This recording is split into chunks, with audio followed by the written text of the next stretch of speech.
අයිබෝන් ඔන්න අදත් අලුත් වීඩියෝ එකක් එක්ක මම ඔයගොල්ලෝ හම්බ වෙනවා. සබ්ස්ක්‍රයිබ් කරන්න, ෆලෝ කරන්න මගේ TikTok channel එක, YouTube channel එක Sport with Dr. Ashod එකතු වෙච්ච හැමෝටම ගොඩක් ස්තුතියි. අද කතා කරන්නේ අපේ තරුණ ප්‍රජාවට ටිකක් වැඩිපුර වැදගත් වෙන කාරණාවක් වගේම වැඩිහිටියත් තමන්ගේ ළමයිට උගන්වන්න දැනගෙන ඉන්න ඕනේ කාරණාවක් ගැන සහ සමාජයේ විවිධ ආගමික සංස්කෘතික බැඳීම් මගින් පදනම් මගින් වෛද්‍ය වෘත්තිකයන් හෝ විවිධ අදාළ මේ කාරණයට අදාළ වෘත්තිකයන්ට පොදුවේ කතා කරන්න වැඩිය නොදෙන කුණුහරපයයි කියාගෙන සිටින මාතෘකාවක් ගැන. අද කතා කරන්නේ සෙක්ස් ගැන. නැත්නම් මේ ලිංගික ක්‍රියාවලිය සහ මේක වටේ තියෙන නීතිමය තත්ත්වයන් සහ අදාළ කාරණා ටිකක් ගැන. එතකොට මේ සෙක්ස් කියන කාරණාව නැත්නම් මේ ලිංගික ක්‍රියාවලිය ලිංගිකත්වය කියන කතාව බොහොම ගැඹුරු ටොපික් එකක්.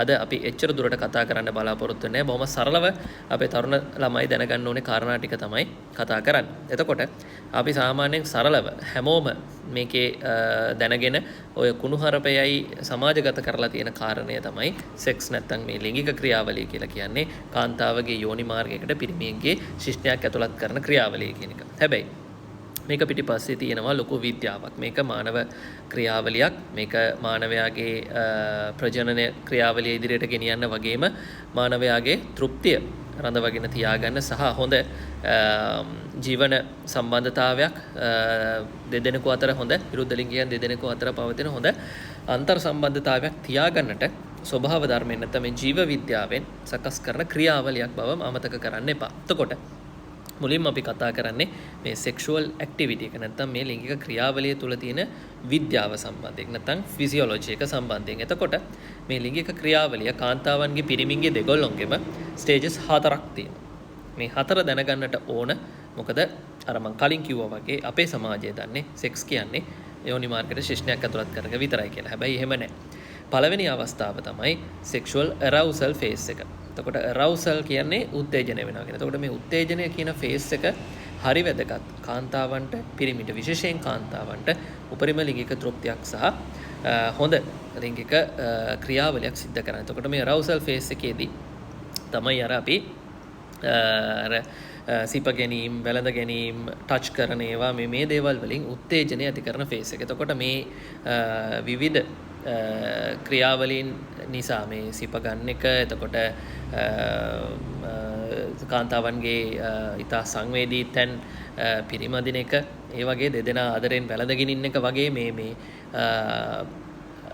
රවුසල් ෆේස් එකේ තියෙන මේ කාරණා ටික සිද්ධ වුණාම මොලෙන් මේ අදාළ පණිවිඩ යවනවා Tamanගේ ලිංගික ප්‍රදේශයන්ට විශේෂයෙන් පිරිමින්ගෙන ශිෂ්ණයට රුධිර ගමනය වැඩි කරනවා.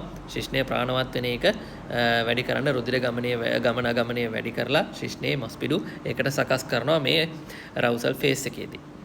ඊළඟ ෆේස් එක ප්ලැටියෝ ෆේස් එක. මේ ප්ලැටියෝ ෆේස් එකේදී තමයි ලිංගික ක්‍රියාවලිය දෙදෙනා සිද්ධ කරන්නේ. ඔන්න ඔය කියන යෝනි මාර්ගයේ ශිෂ්ණය ඇතුළත් කර ක්‍රියාවලිය සිද්ධ කරන. එතකොට එන්න මේ ක්‍රියාවලිය ඇතුළෙත් අපේ heart rate එක වැඩි වෙනවා, pressure එක වැඩි වෙනවා, ශිෂ්ණයට රුධිර ගමනය වැඩි වෙනවා පිරිමින්ගේ. එතකොට කාන්තාවන්ගෙත් මේ යෝනි මාර්ගයට රුධිර ගමනය වැඩි වෙලා ඒකේ තියෙන secretions නැත්නම් විවිධ ස්‍රාවයන් නිකුත් වෙලා යෝනි මාර්ගයේ lubrication එක වැඩි කරනවා මේ ක්‍රියාවලිය සාර්ථක කරගන්න. එතකොට මේ ෆේස් එක දිගටම සාමාන්‍යයෙන් නිශ්චිත කාල සීමාවක් තියෙන්නට පුළුවන්. ඊට පස්සේ තමයි මේකේ ඕගැස්මික් ෆේස් එක. අපි ඕගැසම් කියන වචනේ නම් හැමෝම අහලා තියෙනවා. ඕගැසම් කියන්නේ මොකද්ද කියලා දන්නවා. එතකොට ඒක තමයි තුන්වෙනි ස්ටේජ් එක. ඒක තමයි ලිංගික උපරිම තෘප්තිය දැනෙන අවස්ථාව. එතකොට මේ තෘප්තිය දැනෙන අවස්ථාවේ කාන්තාවන්ට උපරිම තෘප්තියක් දැනෙද්දී පිරිමින්ගේ මේ තෘප්තිය දැනෙන අවස්ථාව විදිහට ස්පර්ම් රිලීස් වෙන අවස්ථාව නැත්නම් ඉජැකියුලේෂන් අවස්ථාව නැත්නම් මේ යෝනි මාර්ගයට ශුක්‍රාණු මුදා හරින මොහොත තමයි උපරිම ලිංගික තෘප්තිය ලැබෙන අවස්ථාව. එතකොට ඒ අවස්ථාවේදී රුධිර පීඩනය, heart rate එක මේ සියල්ලම උපරිම අවස්ථාවේ තමයි සිද්ධ වෙන්නේ. එතකොට මේක තප්පර ගණනාවක කාලයක් තමයි මේ ශුක්‍රාණු නිකුත් වෙන ෆේස් එක. ඊට පස්සේ තියෙන රිෆ්‍රැක්ටරි ෆේස් එක නැවත අපේ ශරීරය රුධිර පීඩනය අඩු වෙලා heart rate එක අඩු වෙලා නැවත කලින් තිබ්බ විදිහටම සකස් වෙනවා කාන්තාවන්ගේ සහ පිරිමින්ගේ. හැබැයි පිරිමින්ගේ විශේෂත්වයක් තියෙනවා. නැවත ඉතා ඉක්මනින් විනාඩි ගණනාවකින් හෝ පැය ගණනාවකින් නැවත ලිංගික උත්තේජනයක් ලබා ගන්න බැරි වෙන විදිහට ඒ ක්‍රියාවලිය සිද්ධ වෙනවා. නමුත් කාන්තාවන්ට එක ළඟ මේ ඕගැසම්ස් අවස්ථා කීපයක් එන්නට පුළුවන්. එතකොට මේක විද්‍යාවක්. මේක හරියට දැනගන්න ඕනේ. මේක දැනගන්න එකෙන් සිද්ධ වෙන්නේ නිකම්ම ලිංගික ක්‍රියාව විතරක් නෙමෙයි ෆෝප්ලේ එක. නැත්තම් මේ ක්‍රියාවලියට කරින් දෙදෙනා අතර ඇති වෙන බැඳීමත් හොඳ ලිංගික සම්බන්ධතාවයකට වැදගත් කියන එක අපේ තරුණ තරුණියෝ දැනගන්නට ඕන. ඕක තමයි අපේ දෙමව්පියෝ හරියට මේ ළමයිට කියලා දෙන්න අකමැති. නැත්තම් ළමයි කොහෙන් හරි Google එකේ හොයලා දැනගෙන ලංකාව ඉස්සරහට ගෙනියන කාරණා. අපි මේවා කියලා දෙන්න හදනකොට විවිධ බාධා අපිට ඇති වෙනවා විවිධ පාර්ශව වලින් අපේ සංස්කෘතිය එහෙම විනාශ කරනවා කියලා. හැබැයි මේක කියලා දෙන්නේ නැතුව සංස්කෘතිකමය වශයෙන් හැංගිලා තමන්ගේ ජීවිත විනාශ කරගන්න බාලවයස්කාර ගෑනු ළමයි ගොඩක් ඉන්නවා. ඊළඟට මේකේ දෙවෙනි සහ අවසාන කොටස විදියට කතා කරන්නේ සෙක්ස් එකට සම්බන්ධයෙන් තියෙන නීතිමය පැත්ත මොකද්ද? එතකොට ලංකාවේ නීතියෙන් සෙක්ස් එකට නැත්නම් ලිංගික ක්‍රියාවලියට තමන්ගේ කැමැත්ත දෙන්න. මොකද ලිංගික ක්‍රියාවලියක් කියන්නේ දෙදෙනාගේම කැමැත්තකින් සිද්ධ වෙන දෙයක්. එක්කෙනෙක්ගේ හරි අකමැත්තෙන් මේක සිද්ධ වුණොත් ඒක රේප් එකක්.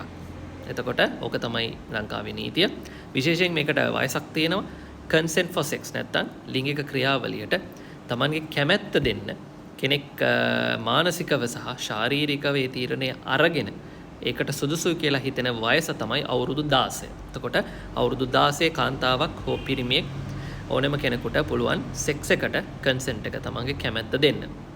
හැබැයි කවුරු හරි කෙනෙක් අවුරුදු 16ට වඩා අඩු නම් පිරිමියා හෝ කාන්තාව දෙදෙනාම හෝ දෙන්නගෙන් එක්කෙනෙක් හෝ අවුරුදු 16ට වඩා අඩු නම් ඒක කැමැත්තෙන් කරත් රේප් එකක් විදියට තමයි සලකන්නේ. එතකොට ඕක අනිවාර්යෙන් ඕගොල්ලෝ දැනගන්නට ඕන. ඕගොල්ලෝ වයස අවුරුදු 16ට අඩු වුණා. එතකොට මේක දන්නේ නැතුව ගොඩක් කට්ටිය ගොඩක් තරුණ ළමයි ජීවිත විනාශ කරගන්න අවස්ථා තියෙනවා. සහ විශේෂයෙන් මේ නීතිය දන්නේ නැතුව Tamanට කරදරයක් වුණ බව ගැහණු ළමයි කාටවත් කියන්නේ නැතුව හංගගෙන ඉඳලා Tamanගේ ජීවිතේ විනාශ කරගන්න අවස්ථා ගොඩක් තියෙනවා. දෙදෙනාම අවුරුදු 16ට වැඩි නම් කන්සෙන්ට් එක තියෙනවා නම් ගැටලුවක් නැහැ. හැබැයි මේ කන්සෙන්ට් එකෙත් කාරණාවක් තියෙනවා. මේක නිකන් කෙනෙකුට කන්සෙන්ට් එක දෙන්න බෑ.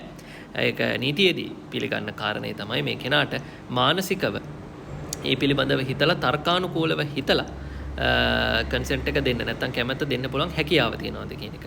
එහෙම දෙන්න කෙනෙක් නැත්නම් හිතන්න මානසික වශයෙන් මොන හරි ආබාධයක් තියෙන කෙනෙක්. එහෙමත් නැත්නම් ඒ අදාළ ලිංගික ක්‍රියාවලිය සිද්ධ වෙන වෙලාවේ විවිධ මත්පැන් මත්ද්‍රව්‍ය වලින් හෝ සිහි විකල්ව නැත්නම් සිහි සුන්ව අන්කොන්ෂස් වෙලා ඉන්න කෙනෙක් නම් ඒ වගේ වෙලාවට වයස බාධාවක් නැහැ. වයස අවුරුදු 16 උනත් අඩු උනත් වැඩි උනත් කන්සෙන්ට් එක දෙන්න බැරි තත්ත්වයක ඉන්න කාරණේ මත ඒක රේප් එකක් බවට පත් වෙනවා. එතකොට මේක අපේ පිරිමි ළමයි ගෑනු ළමයි දෙගොල්ලම හරියට දැනගන්නට ඕන. ලංකාවේ කසාද බඳින වයස අවුරුදු 18ට වැඩි. එතකොට ඔන්න ඔය කාරණා ටික මත පදනම් වෙනවා ඔයගොල්ලන්ගේ ජීවිත නීතිමය පැත්තෙන් කොහෙටද යන්නේ කියන කාරණා. ඉතින් ඒක තමයි අපේ කට්ටිය හරියට දැනගන්නට ඕන. මේක දැනගත්තට පස්සේ ඔයගොල්ලන්ට පුළුවන් ඔයගොල්ලොන්ගේ ලිංගික ජීවිතය නැත්නම් මේ අන්තර් සම්බන්ධතාවය හොඳින් තියාගන්න. එතකොට මම කලින් වීඩියෝ වල කතා කරලා තියෙනවා කාන්තාවන්ගේ ඔසප් චක්‍රය. එතකොට මේ ඔසප් චක්‍රයේදී කොයි කාලවලද සරු කාලේ කොහොමද හොයාගන්නේ? සරු කාලේදී මේ විදිහේ සෙක්ස් අන්ප්‍රොටෙක්ටඩ් සෙක්ස් නැත්නම් අනාරක්ෂිත ලිංගික එකතු වීමකින් කොහොමද දරුවෙක් හැදෙන්න පුළුවන් කොහොමද කියන එක ඔබට කියලා තියෙනවා. එතකොට ඒ වීඩියෝ මේ වීඩියෝ එකතු කරලා අපේ තරුණ ළමයිට මේක බලලා හිතා ගන්නට පුළුවන්. තමන්ගේ ලිංගික සම්බන්ධතාවය පවත්වාගෙන යද්දී මොන වගේ දේවල්ද මොන වගේ කාරණාද සිද්ධ කරන්නට ඕනේ කියන එක. ඉතින් මේක කාන්තාව සහ පිරිමියා කියන දෙන්නගෙම වගකීමක්, දෙන්නගෙම කැමැත්ත අකමැත්ත මේක මත රඳා පවතිනවා. ඉතින් ඔයගොල්ලෝ ඒක ගැන දැනුවත් වෙන්න. ඔයගොල්ලන්ට නෑ බෑ එපා කියන අයිතියක් තියෙනවා. ඕනෙම මොහොතක ඕනෙම ලිංගික ක්‍රියාවලියකදී මේක උත්තේජනය වෙලා ඉන්න අවස්ථාවේ වුණත් පුළුවන් Tamanට අන්කම්ෆර්ටබල් නම් මේක නෑ කියන්න. ඉතින් එහෙම නොකිය තමන්ගේ ජීවිතයට දීර්ඝකාලීන නෝ එකක් කියා ගන්නවද කියන එක ගැහණු පිරිමි දෙකොල්ලොම හිතන්නට ඕන. තමන් හරියට මේක දැනගෙන ජීවිතේ විඳිනවද? හරියට දැනගන්න නැතුව හිරේ විලංගුවේ වැටිලා හෝ නීතිය පැත්තෙන් ජීවිතේ විඳවනවද කියන එක ඔයගොල්ලොන්ට බාරයි. විවිධ ආගමික සංස්කෘතික පදනම් වලට බය මේවා නොදැන ඉන්න එපා. වැරදි තැන් වලින් ඉගෙන ගන්න එපා. හරි තැනකින් ඉගෙනගෙන ජීවිතේ ලස්සන කරගන්න.